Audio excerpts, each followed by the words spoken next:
Welcome to Q City Metro, Commissioner. Well, thank you. Thank you for having me. So it's budgeting time. Is that a good time for you, or is that something you don't look forward to? Well, I look forward to it because it's the only time we have to basically set forth a plan for what we're going to accomplish in the upcoming year. So I've noticed, I've lived here in Charlotte for 23 years now, and I noticed that the county government is doing a much more thorough job of getting residents' opinions, not just on the budget, but on other things. We're going to talk about that later. I want to hear from you if that's a change of attitude, or is it something that technology simply allows now? But before we get into that, give me an overview of the budgeting process and what's involved. Well, a lot of people don't understand that our budgeting process actually starts right after we come back from summer vacation. So in July and August, we attend our state and national conferences. We come back in September and start the budgeting process. And so in January, we have our budget retreat where we get our forecast in terms of what our revenue projections are, any particular issues that we might need to address.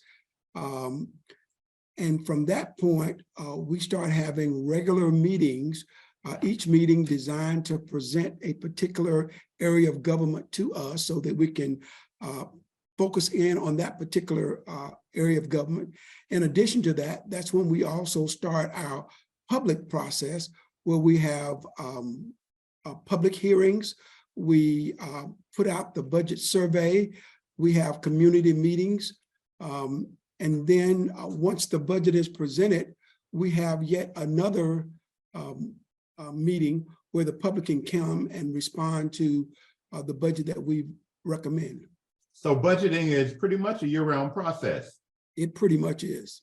And so you've had your January workshop now, correct? Correct. Did you identify any areas of concern, or did any bottom line issues come out of that workshop as the budget is concerned? Well, typically in our budget retreat, we adopt 5 major goals, if you would. And so this year, we adopted 6 major goals as opposed to 5. We wanted to separate out birth to kindergarten as opposed to just pre-K. And then we wanted to separate that out from educational attainment. The other goals are pretty much the same as it relates to workforce development, economic development, things of that nature. Okay, so what types of things are funded by the county's budget?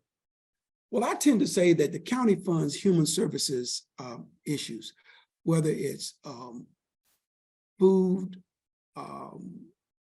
social services issues, child protective services, parks and recreations. We fund the libraries, we fund the schools. So things that typically have to do with people. And how is that different than, say, the city's budget?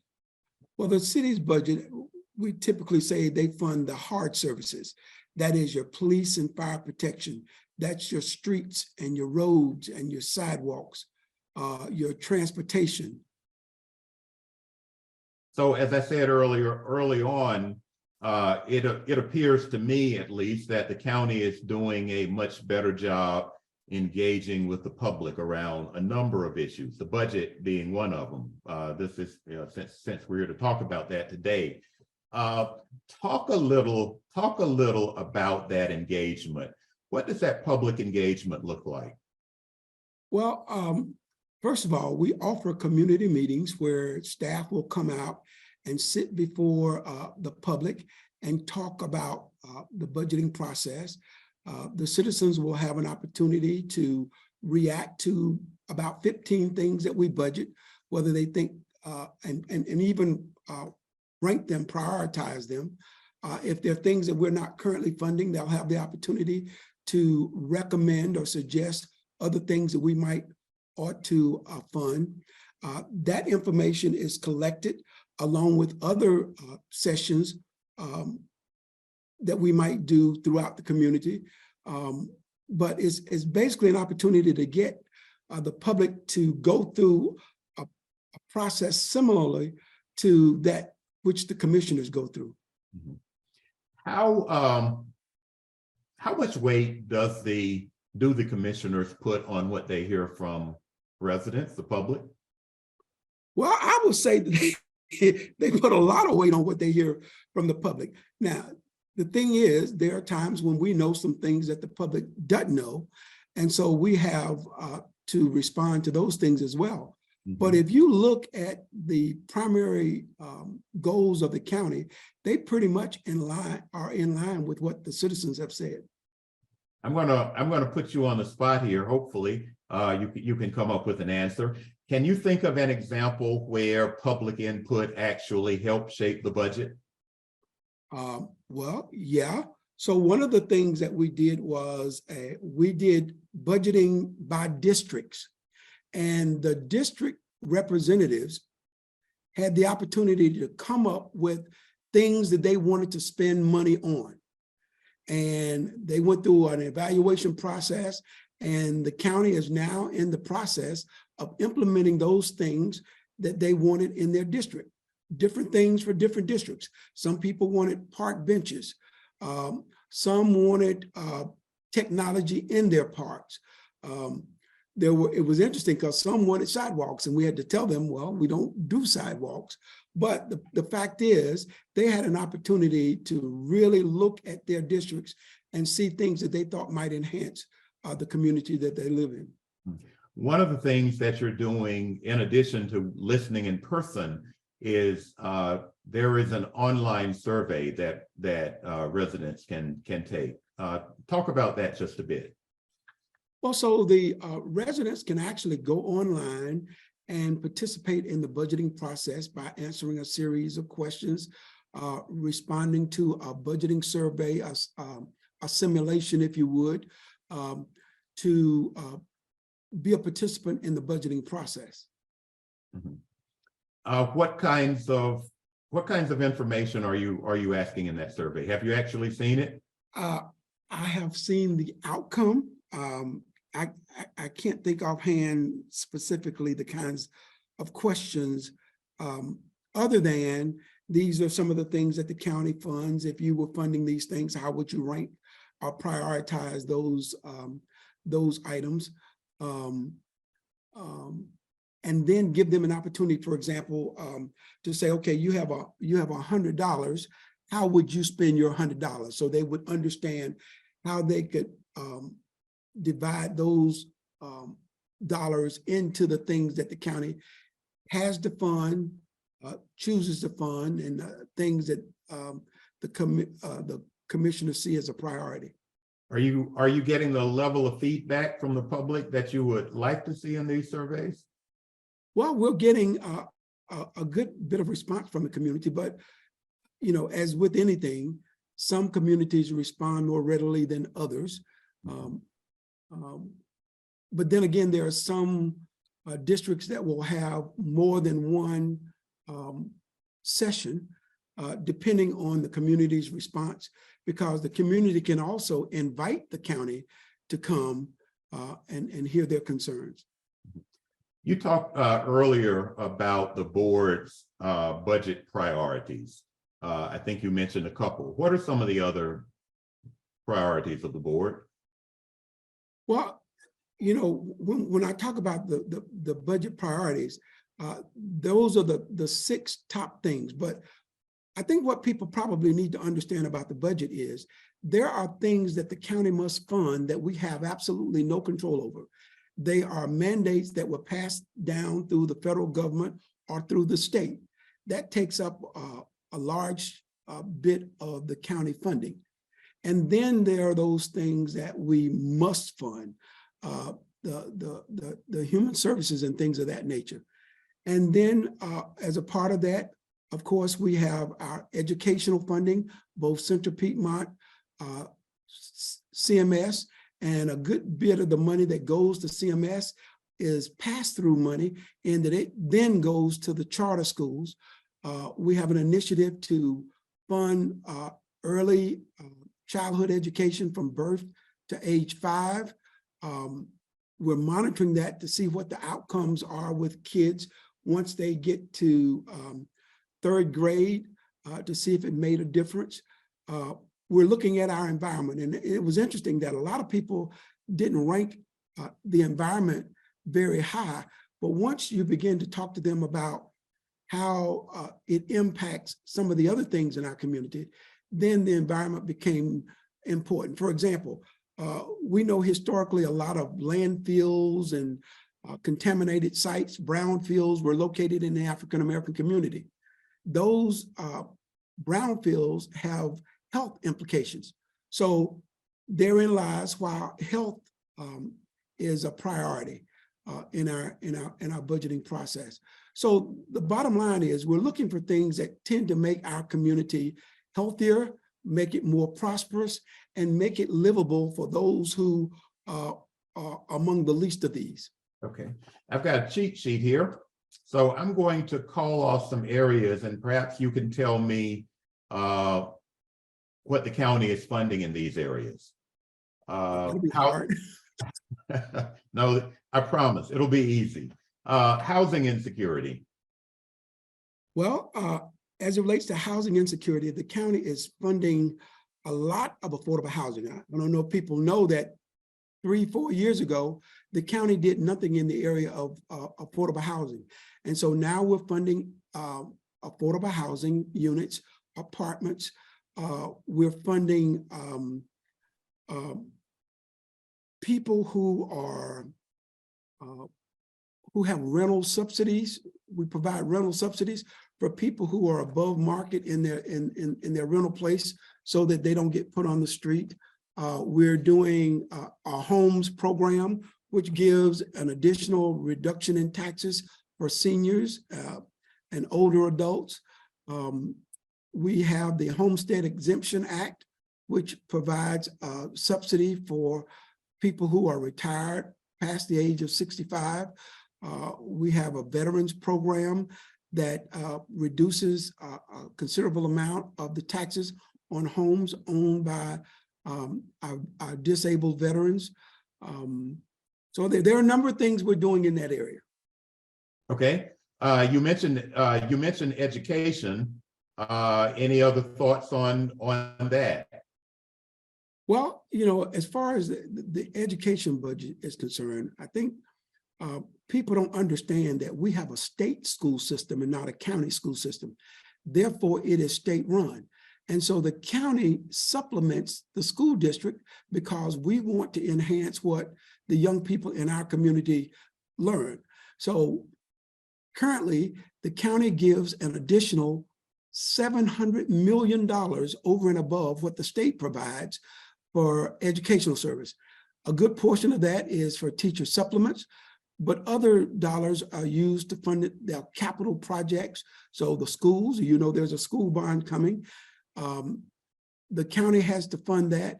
The county has to fund their maintenance program. The county funds all the other programs that CMS wants to provide that are not state funded. So we talked about environmental stewardship. What about workforce development? That's another area I believe that the county is involved in. Well, you know, one of the things that the commissioners believe is that people ought to be paid a livable wage, and people ought to have the opportunity to get a job. So we fund additional programs at Central Piedmont Community College where people can go and learn about a particular trade that maybe they didn't know about or they weren't aware of. Because what we're learning is that everybody is not going to go to college, but there are some jobs where you can finish Central Piedmont, go to work, and make $70,000 and $80,000 a year. And so we want to make sure our community knows and understands where those jobs are.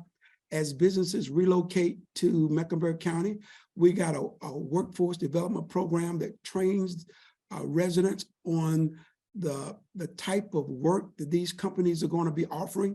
So it makes other jobs available to them that they may not have otherwise considered. So the county actually pays for training. Yes. Are these services free to people who sign up? Most of them are.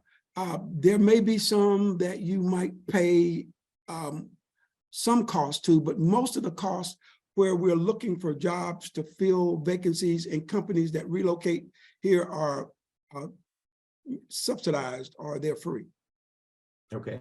I have one more area, health access. What does the county fund as it relates to health access? Well, of course, we fund our health departments, and we fund our CRC, our community resource centers, which are the one-stop centers where you can stop in any area of county government. There'll be somebody there to assist you with that. But as it relates to health, of course, as I stated, the health department, special programs within the health department. I think this year we have a focus on child maternal health. Some of the other health disparities, smoking cessation, diabetes, blood pressure, having blood pressure checks throughout the community. Village Heartbeat is another program that is in the community that works with people on these health disparities and also to help people get physically fit. What about racial disparities? We know that Mecklenburg County, as with the nation as a whole, we still suffer from racial disparities that go back generations. How is the county working to address those disparities within its budget? So racial disparities is something that cuts through every aspect of county government. So there are a number of things that we're doing in that area. For example, we look at policies and procedures that we might think have had an adverse effect on people who are Black and brown, to eliminate those policies. We also are looking at the way we award contracts. We're looking at the way we look at promotions and things of that nature so that people aren't adversely affected simply because of the color of their skin or the way their hair is cut or shaped or styled. So we look at all aspects of that. You feel you're making progress in those areas? Oh, absolutely. When I came on the county 15 years ago, we weren't even having these conversations. And I know I've been chair now this is my 5th term. And I have the opportunity to attend graduation programs where people have come to the county and gone through a program called Get Up and Grow, where they learn to grow their business. The county now has a capital to lend to businesses that are getting started. Not only are we helping them to get capital to start the business, but we're taking them through a program so that they learn all aspects of the business so that they can be successful. And then for those people who are already in business, we're putting them through a program where they can grow and expand their business. Because, one of the things that we've learned is that small businesses, more so than anything else, is what runs this county. Mm-hmm. One more area I want to cover. This is a revaluation year. Property taxes. How's that going to affect my tax bill? Well, we don't know how it's going to affect your tax bill, but this is what we do know.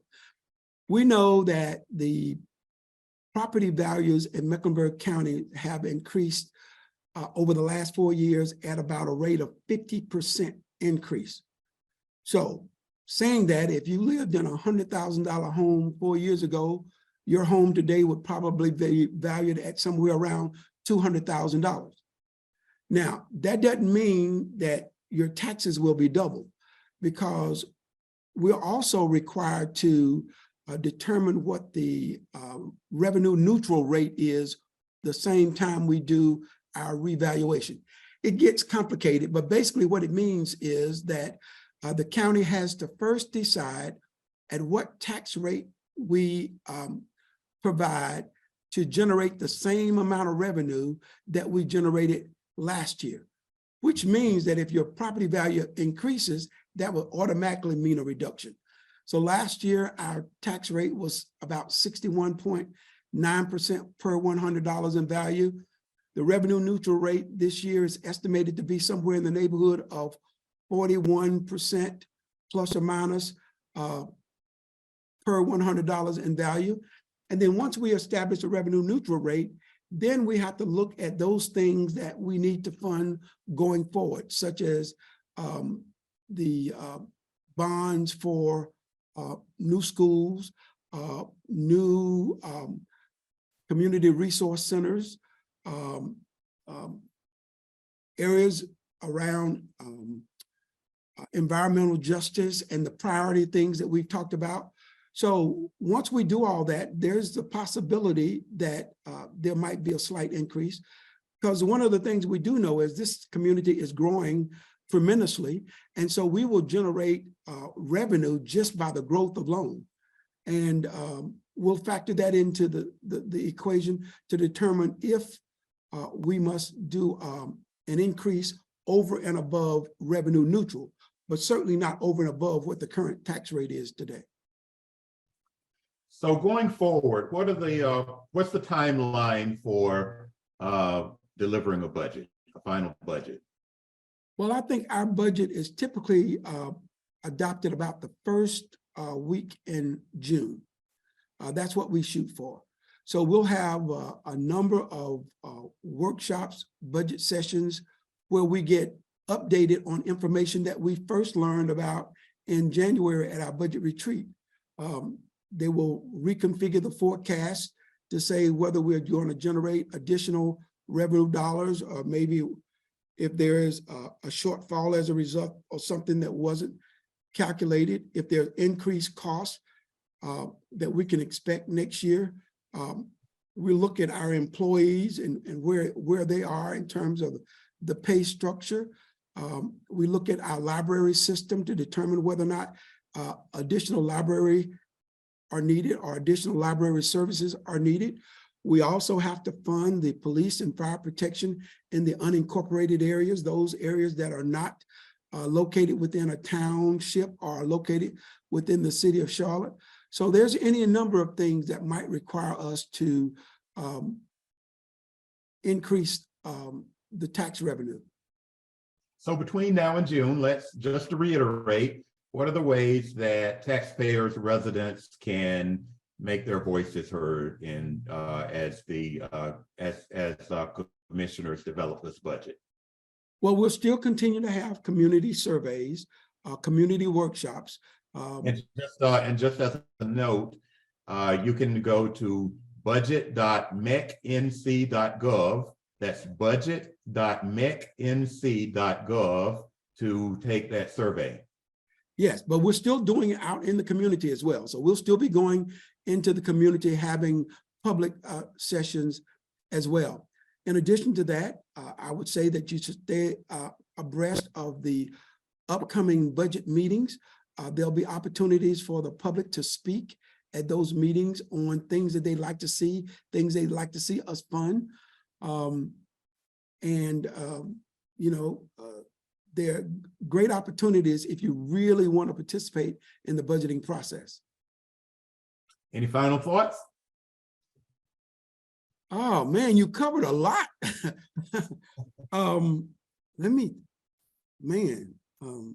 There is just so much to deal with. I would just simply say that over the course of the last 4 to 5 years, Mecklenburg County has made great strides. One of the things that we're doing that the public may not be aware of is that we have an equity ad hoc subcommittee. And that committee is working primarily around issues that deal with generational wealth. We know that there's a wealth gap in our community. So we're exploring ways that we can help people generate wealth and be able to pass something down to their offspring. And so we're looking at ways to expand the current tax reduction programs that we have so that we can have people continue to live in Mecklenburg County.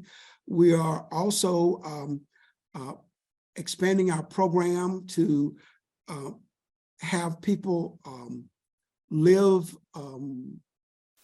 age in place. That's what I'm looking for. Age in place, so that if they're elderly people who don't have income to make repairs on their homes, there's a program through Habitat Humanities that we fund that will assist them in getting those repairs done. That's a lot. Yes, it's a lot. And that's George Dunlap, Chair of the Mecklenburg County Board of County Commissioners. Thank you so much for your time. Thank you for having me. We hope this won't be the last time you are a guest on Q City Metro. Well, I hope not. Enjoy your day. All right, thank you.